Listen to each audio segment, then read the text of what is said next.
Hey guys, Eric Johnson here. So, this is an important message. I want you to listen to all of this. So, the title of this video is Make Relapse Not an Option. I get a lot of comments from you guys who have bouts of sobriety. You go a year, you go 2 years, you go 5 years, and then you relapse.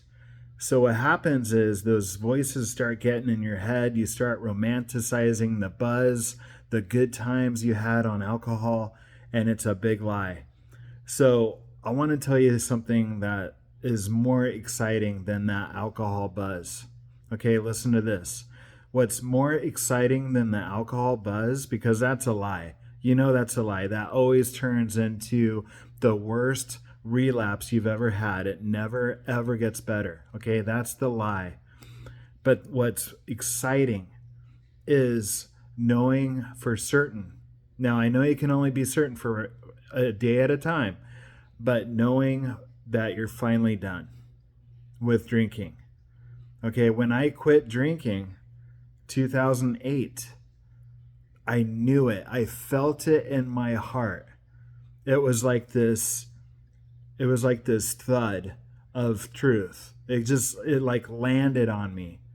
Okay, call it God, an epiphany, whatever. But I knew at that point, I was excited because I still had my life. And I was excited about the potential of a life I've never experienced before in my adulthood.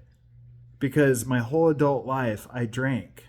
I was stupid, drunk, getting in trouble. You know the whole laundry list of stuff that happens when you drink.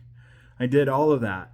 But what I never experienced in adulthood was pure sobriety, knowing that I would never go back to that dark place. And you have to burn the bridges.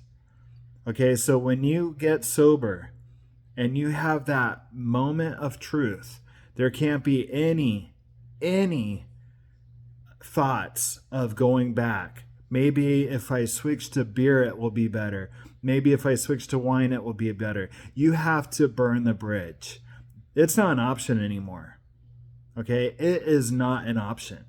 And you might you're probably going to lose your old friends.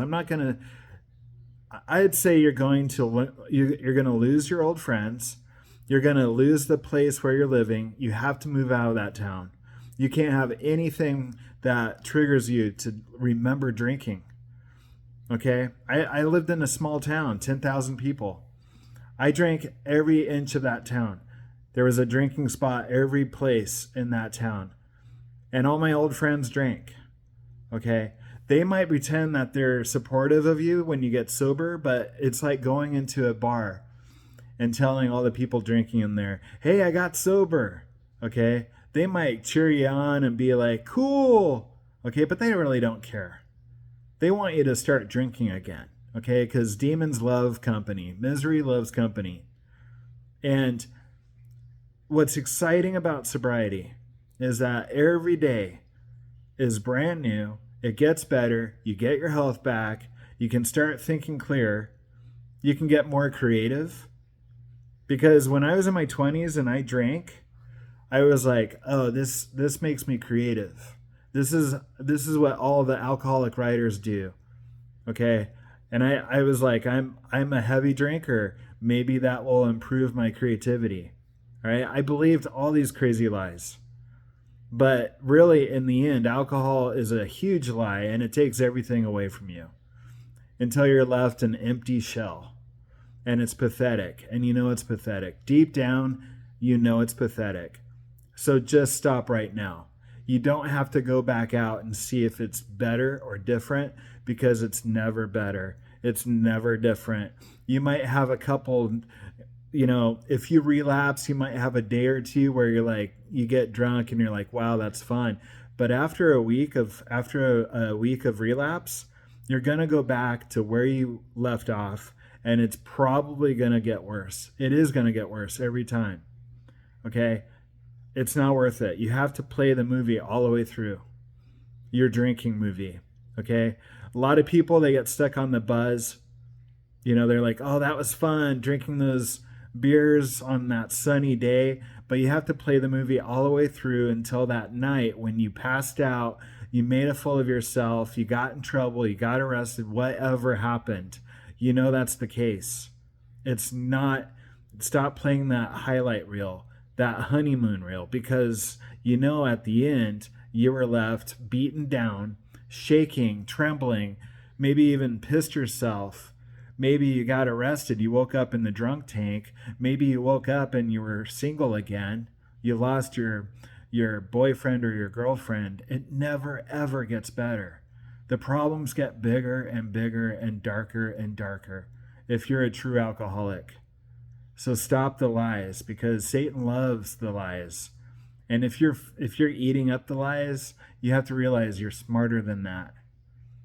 Most alcoholics I've met are higher intelligent, above average intelligent, not the ones in the older years. I mean, I've met some older alcoholics, they fried their brains. Okay, they just drank too much and they lost their spark. I'm not saying all of them. Maybe you got your spark back, but if you're younger, you can recover your spark faster. And there's people waiting for you to come back and shine your light. Shining your light is more sexy than anything you've done drinking. Okay? Anyone can drink. Anyone can wreck their life. Okay? There's nothing cool about it. There's nothing creative about it. There's nothing rebellious about it. Really, you might think you're rebellious in your 20s or even 30s, but if you're a drunk in your 40s and 50s, you're pathetic. Okay, you have to realize that there's nothing cool about being a wasted person stumbling around over 40 years old. And don't use that as an excuse to keep drinking if you're younger than 40. Okay, I know, because I'm a manipulator myself. I'm an alcoholic. All right, I'm an ex-alcoholic, and I'm going to say that. I'm an ex-alcoholic. A lot of people are like, you never recover from alcoholism. Well, I did. Okay, I don't think about alcohol. I don't go to AA. I did it on my own, and it's been over 10 years. No relapses, nothing. Okay, I did have a couple relapses after 2008 when I quit, when I had that moment of truth. I had a couple 2-day relapses, and I went back out, but there was something deep inside that was like, no, I don't want to revisit this. No more.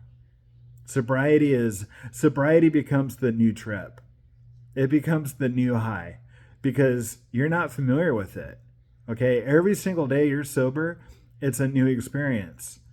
And you'll probably get on a pink cloud for a while, okay? But you have to stay sober past that honeymoon stage. That pink cloud doesn't last forever. So you're going to have to get into things that excite you in sobriety.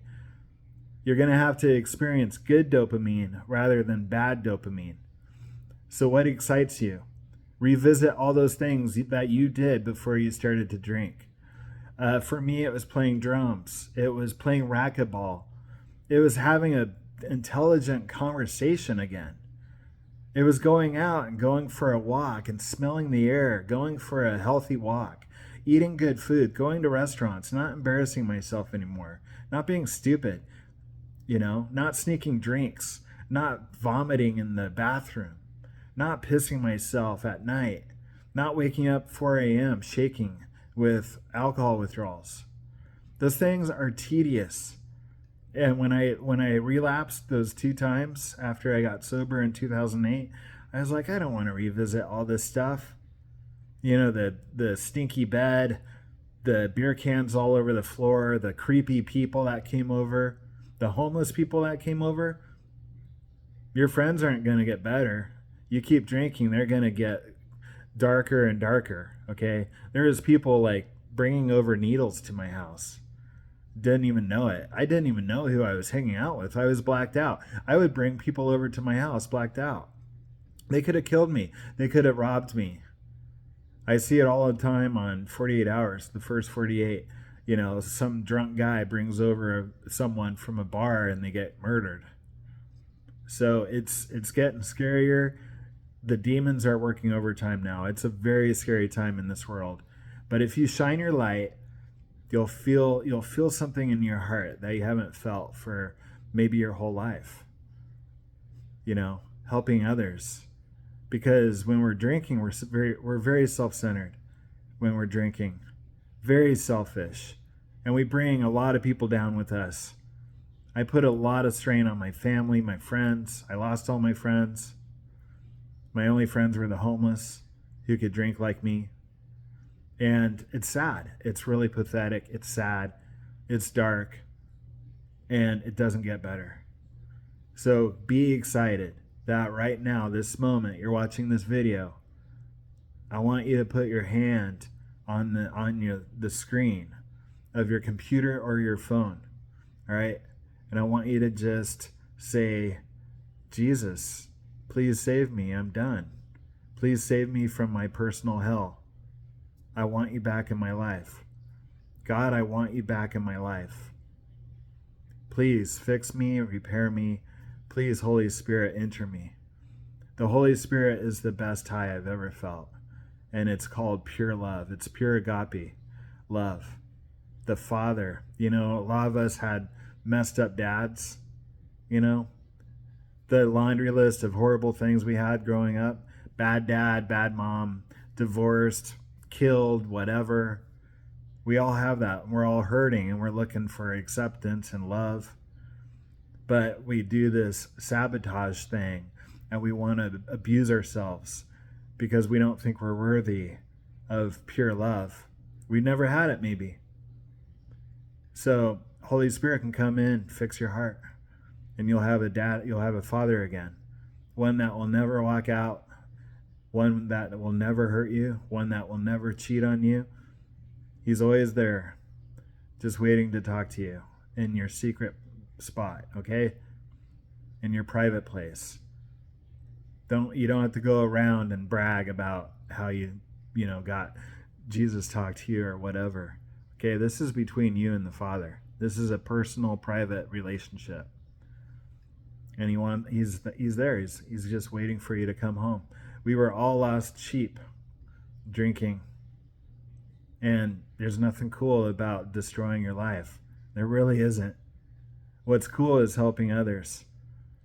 That really fills my heart. I mean, I almost feel like crying right now just thinking about how love just dominates all this BS, this self-destruction, darkness that's around the world right now.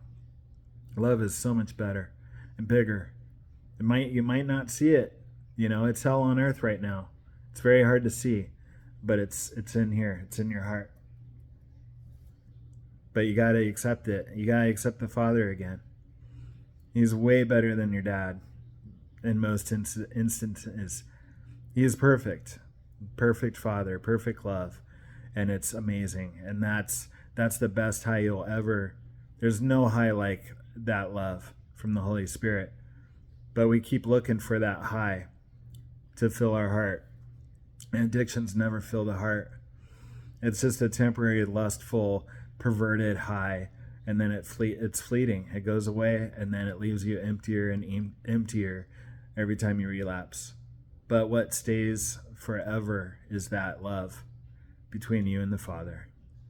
And yeah, sorry if I got into the biblical stuff, but I'm telling you, the Holy Spirit's the biggest, the cleanest high I've ever had. And yeah, I'm a backsliding Christian. I'm not perfect. We're still sinners, you know, but he'll forgive us every time if we're honest and sincere. And that's not a reason to relapse. All right. Shine your light. See what happens. Give it a year. Shine your light. See what happens. Maybe you'll change someone's life. And that's all I ask for, is changing one life. Because I was a self-centered drunk and I hurt so many people.